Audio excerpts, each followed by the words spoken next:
Општина Охрид објави конкурс за спроведување на бесплатни курсеви за невработени и вработени лица со цел подобрување на нивните квалификации. Специјализираната болница за нефрологија Струва го одбележува Светскиот ден на бубрегот. Целта е да се подигне свеста на населението за бубрежното здравје. Донирани компјутери и лектири во Основното училиште Кочо Рацин и Основното училиште Деварца од страна на Народна банка. Денес во посета на училиштата беше гувернерката Ангеловска-Бежовска.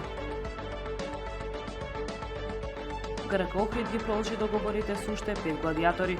Гоце Ојлевски, Наум Костов, Даниел Ѓорѓевски, Дејан Кукуловски и Темо Орионикидзе остануваат верни на клубот. Времето утре променливо облачно со температура во интервал од 10 до 18 степени. Следевте една минута вести на Охрид Нјуз.